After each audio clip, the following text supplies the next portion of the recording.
Depois de uns 2 dias de festas que a gente estava na Oktober, a gente acabou de pegar aqui o metrô, que vira trem, porque quando está na superfície é trem, e a gente está chegando agora para conhecer o primeiro campo de concentração, que foi criado 6 semanas depois do Hitler tomar o poder, aqui em Dachau, que é uma cidadezinha do lado de Munique, 50 minutos, 1 hora de metrô e trem.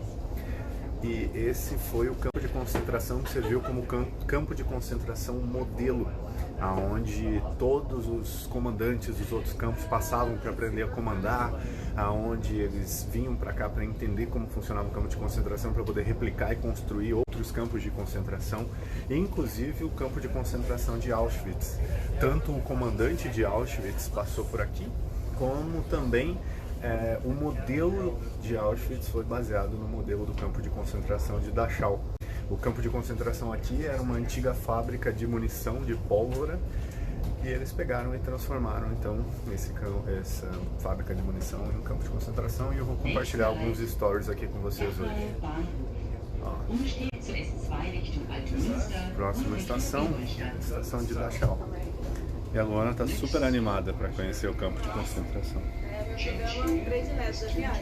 Num dia lindo como esse. Uma coisa interessante daqui que é diferente do Brasil é que quando o metrô para, você precisa pegar e apertar o botãozinho, que senão ele não abre a porta. Tipo VLT. Tipo VLT no Rio de Janeiro. Apertou o botãozinho, a porta se abre e a gente acabou de descer na estação de Dachau. A gente acabou de chegar, a gente está agora próximo da entrada do campo de concentração, a entrada é ali.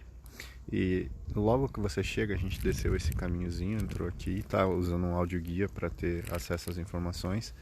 E essa daqui não parece nada, é só um pedaço de cimento e 2 trilhos que sobraram aqui. Então você nem dá muito valor, as pessoas meio que, você percebe que elas chegam, elas já entram no campo.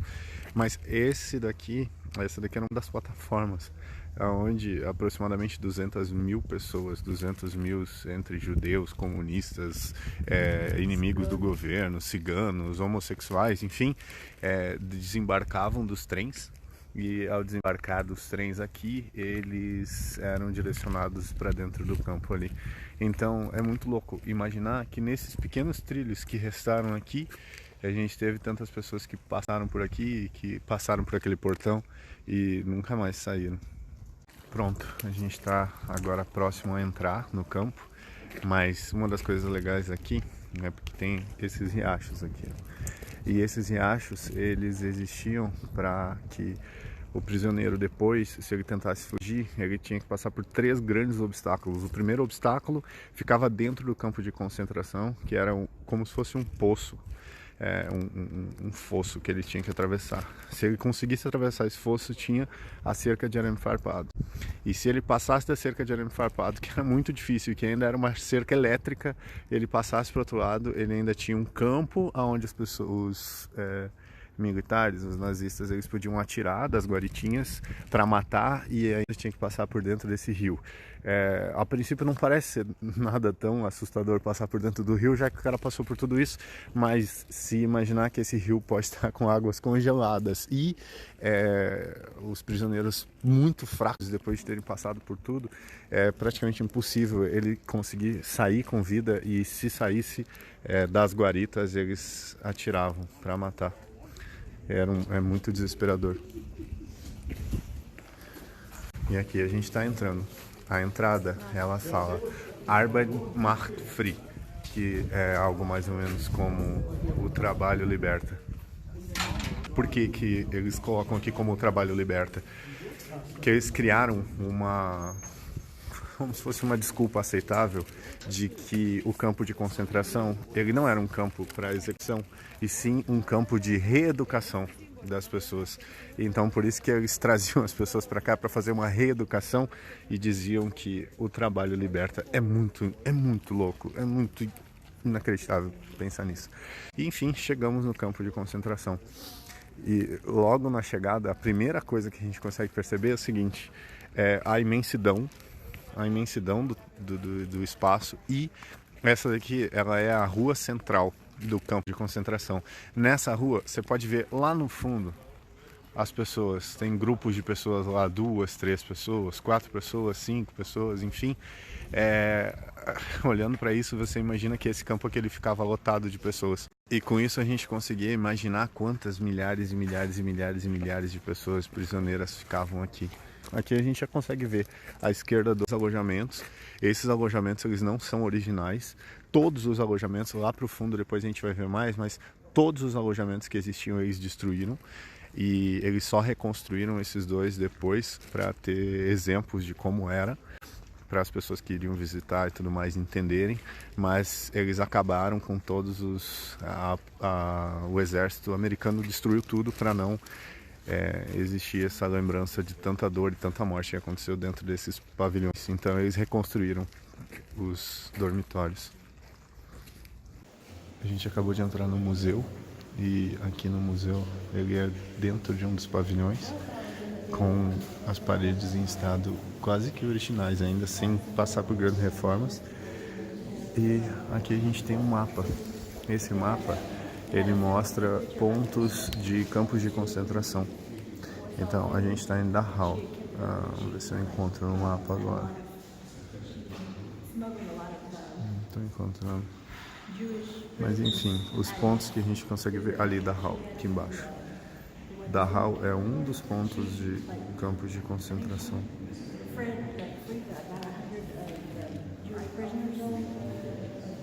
Ali o Auschwitz.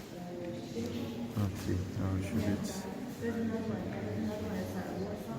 Esses cinza claros são subcampos. Subcampos. E os pretinhos são os campos campos. grandes. Auschwitz, todos esses em volta de Auschwitz, que são cinzas claros, são subcampos. E todos esses com nomes em preto que aparecem são campos de concentração. Lá no fundo a gente consegue ver o prédio de intendência, que foi construído pelos próprios prisioneiros, aqui em Dachau. E aqui são os beliches. Esses beliches, eles são dentro dos dormitórios que foram reconstruídos. E pra cá a gente consegue ver a quantidade de dormitórios que existiam. E o mais impressionante de tudo é que eu tirei uma foto. Olha bem esses pinheiros aqui, ó. 2 carreiros de pinheiros ou de algumas árvores. E aí do lado de cá existiam dormitórios tão grandes quanto esse que a gente está dentro agora. Aqui a gente está dentro só de uma partezinha pequena. O tamanho é todo esse daqui. Olha bem quantos dormitórios eram dos dois lados da estrada com essas árvores no meio. E aí, uma pequena parte de Dachau é aberta ao público. A grande parte, ela não é aberta ao público. E eu vou pegar e eu vou colocar uma foto que eu tirei lá dentro da maquete para mostrar a pequena parte que a gente está aqui agora, que é tudo isso para lá e tudo para lá onde é o prédio de intendência.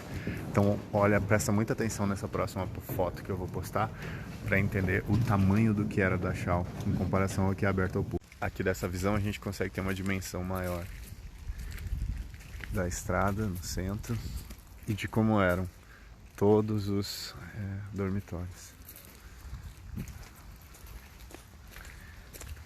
Agora a gente chegou nos crematórios de Dachau. Os crematórios de Dachau, eles eram...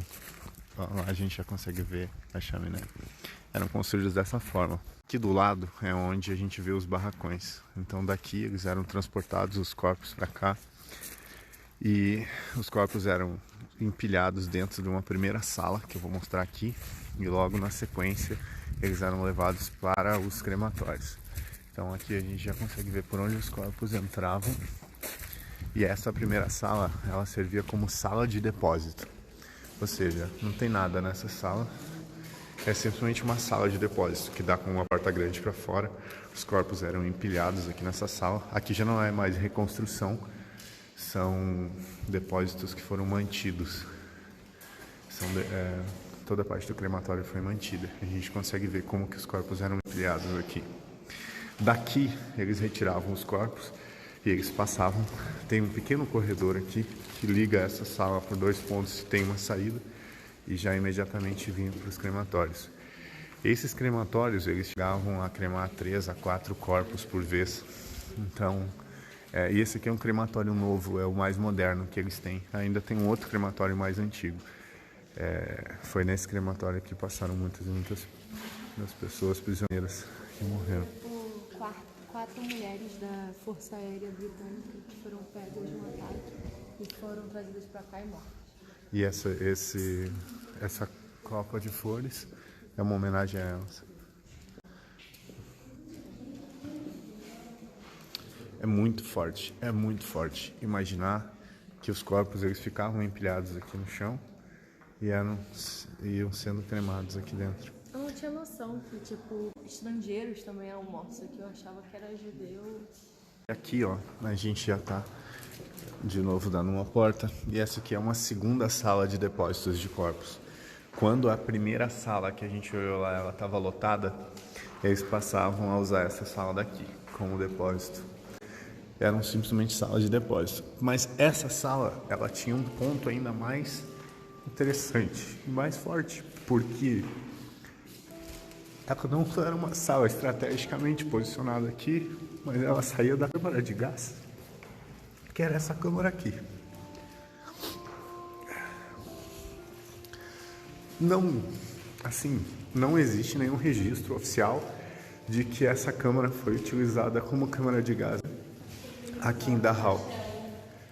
Eles usavam um castelo, que eu não vou lembrar o nome agora, que era onde eles faziam os assassinatos. Mas o simples fato de ter esse ambiente onde foi construído e se não era utilizado como câmara de gás, essas câmaras elas eram utilizadas como câmaras de banho. Então as pessoas vinham para tomar banho aqui, se despiam aqui fora, deixavam todas as roupas aqui fora e elas entravam nessa câmara sem saber se elas iam conseguir sair ou não. Então eu imagino o desespero das pessoas quando entravam nessa câmara com essa porta aqui fechada. E aí, se essa porta aqui se abrisse, ela já dava direto para a sala de depósito. E da sala de depósito imediatamente para dentro dos crematórios. Então, eu acho que foi até agora a parte mais emocionante para mim. É muito impressionante, é muito assustador. Imaginar a infraestrutura construída para a morte. Uma sala completamente escura. A gente tem aqui uma iluminação atual, só para ter uma noção de claridade. Imagina se a gente simplesmente pega e apaga essa luz. O desespero nessa sala. Essa parte aqui, ainda dentro do crematório, eram câmaras de desinfecção. Os prisioneiros eram trazidos para cá e aqui era uma das grandes partes de desespero, porque eles entravam aqui e eles tomavam como se fosse um banho de desinfetantes para eliminar fungos e é uma área muito pequena. Eu não sei se vocês conseguem ter noção, mas a minha altura aqui, eu fico apertado, eu me sinto sinto uma claustrofobia aqui dentro. E olhar para esses riscos nas paredes e imaginar o quantas pessoas elas eram enfiadas simplesmente aqui dentro, com as portas fechadas. Então elas entravam por uma porta dessas, trancavam todo mundo. E até então eles não sabiam que isso aqui era só uma desinfecção, poderia ser uma câmara de gás. Então aqui era um dos grandes lugares de desespero dos prisioneiros. São 6 câmaras, 5 câmaras. Super pequenas. Que desesperador.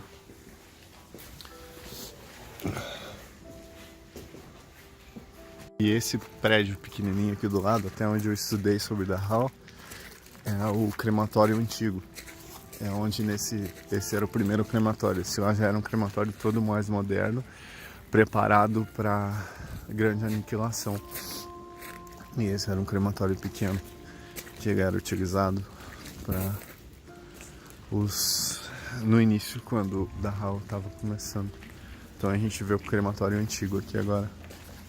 Você vê que a infraestrutura e tecnologia e pensamento de morte era muito diferente.